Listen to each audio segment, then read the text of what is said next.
Thank you for coming by Studio Q. But first, I have to ask you about Donald Trump, beginning with that moment of being fired on The Celebrity Apprentice. What was that like? Hearing the words, Gilbert, you're fired, it's not the first time in my career I've heard that. You sounded like you were handling it very well. Yeah. I mean, right now, when they hand me a contract for a job, it's like you start work this day, and on this day, we fire you. So just autograph that, give us your initials. But what was it like being on Celebrity Apprentice with Trump? What was that experience like? I like Trump. Trump is he's like Hitler without the warmth.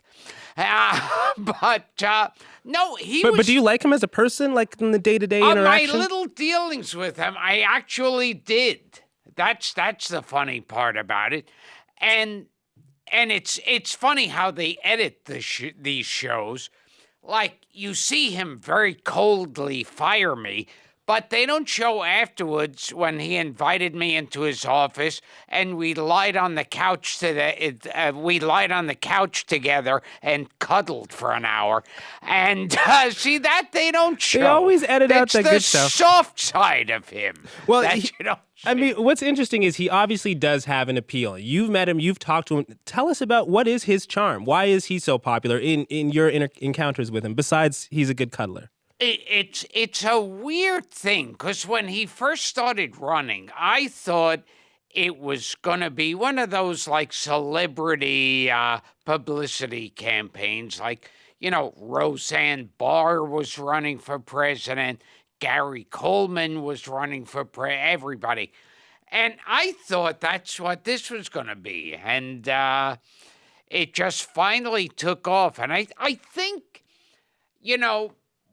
however you feel about him one way or the other, it's like he doesn't think twice about what he says. And I think people are kind of like that. They kind of go, oh, he's not being careful. They like that, especially right now. Yes. Why do you think that is? I don't know. I mean, I think like whenever there's trouble around, also it's like everything was becoming so politically correct now.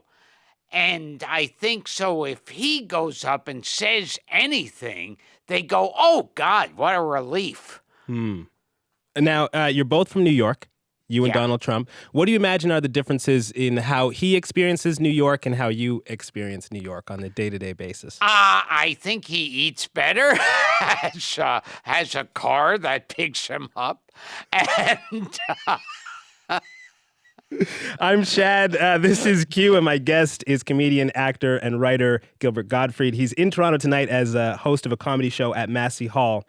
Now, in that clip we played, Donald Trump called you inappropriate. Oh, yes. Now, for people who didn't watch that particular season of Celebrity Apprentice, what did you do to draw that remark? I was doing something for some frozen food company,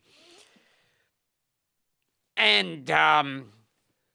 basically, by my standards, I was, I was Captain Kangaroo. I was like a kid's morning show by the standards I do. Like I said, well, I have 2 children, which I look at as a miracle. It's a miracle that I got laid twice. And I don't know. And then I continued on in that, and they were sort of offended. Well, this was like a promotional campaign where you said that? Yes. Okay. Now, Donald Trump isn't the first person to call you inappropriate. You mentioned your standards. You were the first comedian to do a 9/11 joke on stage, for example. Yes. Is that part of the fun for you, being the first to break a taboo? Oh, yeah. Yeah, I kind of like that. And it's kind of like, it's gotten worse now. Well, it's gotten worse because of the internet. Because now the internet, everyone wants to be outraged and offended. And that to me is the worst situation to put me in. Has that changed how you approach comedy? No. It's in some ways it's made me worse because it's kind of like I was doing a roast. And the roast was going to be of David Hasselhoff. and Pam Anderson was there, and the producer came backstage and said, Pam just agreed to do this at the last second, so go easy on her. And so then that made it worse. Then the entire roast was directed at Pam Anderson. Have you always been that guy that when someone tells you can't do something? Yeah, it's the worst thing to do. And see, this is something too. It's kind of like when I feel like when I get this outrage of like, oh, he's so inappropriate, I kind of feel like if you've been to a funeral, at funerals, what happens is there's like the guy on stage will stand over the coffin and he'll start telling funny stories about the guy in the box. And it makes people start laughing. And then you'll see people sitting there, and one person will lean in with a smirk on their face and say something to the other person, and the other person will start laughing but holding their hands. So I think like comedy and tragedy are both very much connected. I think they're like roommates. Wherever tragedy's around, comedy's right behind it. Now, it's interesting to me because you're famous for making jokes that some people think are tasteless, but I know you have a soft side too. You were recently involved in this autism fundraiser where you did a performance on stage with a man with autism, Owen Suskind.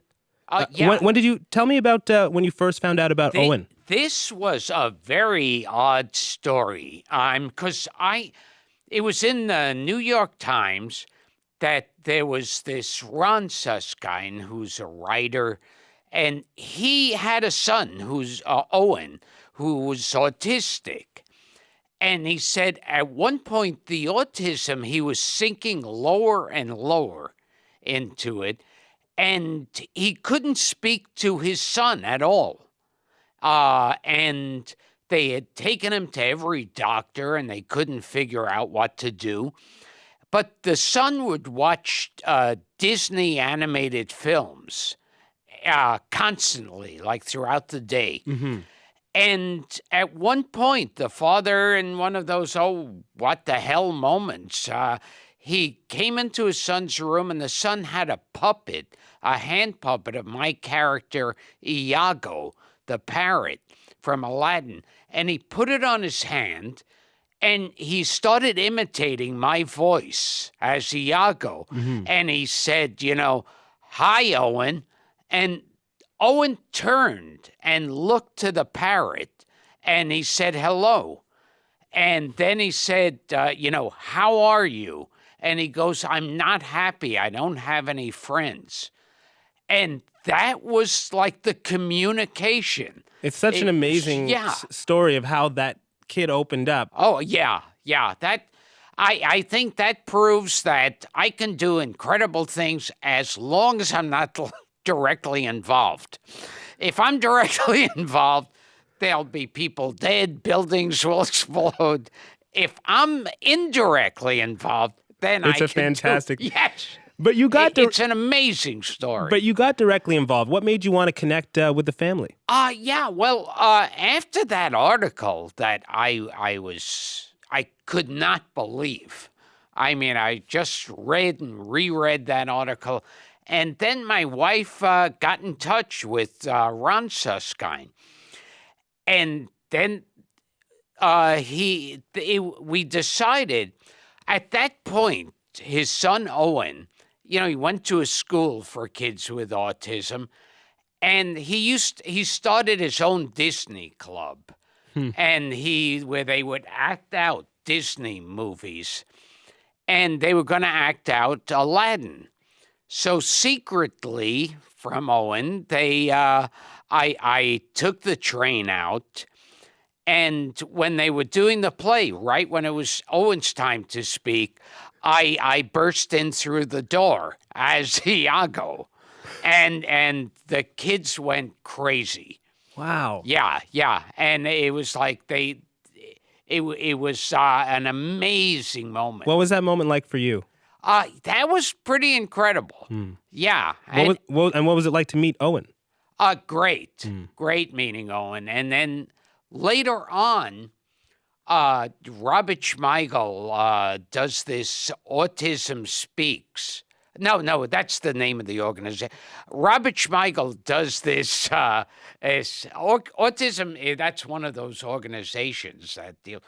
But Robert Schmeigel has a show every year called Night of Too Many Stars, and I went on the show and I brought Owen out, and that audience also, when they first they showed the clip of Ron speaking and telling that story, and when Owen walked out, the crowd went wild. It's interesting. You're the sweet guy who feels this personal connection to this story, does this fundraiser. At the same time, you're this guy who does these super edgy, jokes. What's the relationship between these two sides? I mean, is the edgy side something that comedy allows you to get out, and really most of the time you're the sweet guy, or what's the relationship between these two sides of you? I always feel like my career walks the tightrope in between early morning children's programming and hardcore porn.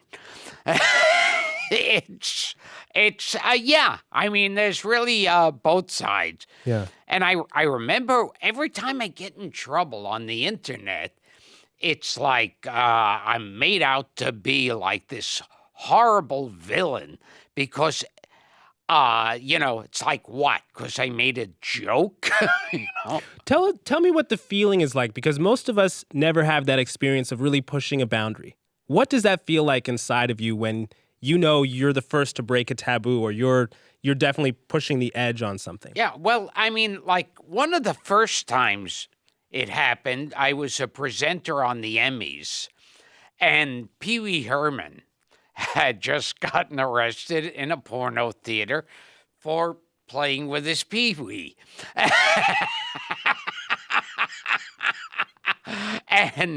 And so I said, I really sleep better at nights knowing Pee Wee Herman's been arrested. If masturbation's a crime, I should be on death row. And how did that feel in that moment when you knew that you were pushing an edge? It felt great for me. And then afterwards, I found out they were all upset about it. The producers were angry, and that they censored it on the West Coast. One of the critics said they thought of it as a sneak attack on the public who was watching it with their families. And I thought, I didn't drop nerve gas, for God's sakes. And then, like, the second time I remember was, right after September 11th. I was doing the Hugh Hefner roast, and it took place in New York. Now, all over the world, after September 11th, people were, like, in shock. And then in New York, worst of all. Mm-hmm. And I just wanted to be the first one to break the ice on that. And I said, I can't stay late tonight. I have to catch a flight to L.A. I couldn't get a direct flight. We have to make a stop at the Empire State Building. And that got people booing and hissing and tables moving back. And one guy screamed too soon, which I thought meant I didn't take a long enough pause between the setup and punchline. And then, losing an audience as much as anyone in the history of the world ever lost an audience, then I figure I got nowhere worse to go. So I go into the aristocrats joke, which is about incest and bestiality. And the audience starts laughing, and then they're laughing more. And the audience, they're howling and applauding and stomping their feet and everything. And I thought, so terrorist attack, bad taste, incest and bestiality, good taste. Wow. But they said it was like, a lot of people wrote about it and said it was cathartic to them. It's like they had to laugh. They had to burst out laughing. dizzying, bewildering experience. There's so much there. I wish we had time to unpack, Gilbert, but I got to thank you one more time for now doing he's those. throwing me out. I knew it. I never liked you from the start. For 30 seconds to finally black. open up to you, and you're like most relationships I've had. Happy April Fool's Day, everybody out there. Gilbert Gottfried has been with me in Studio Q. Thank you so much.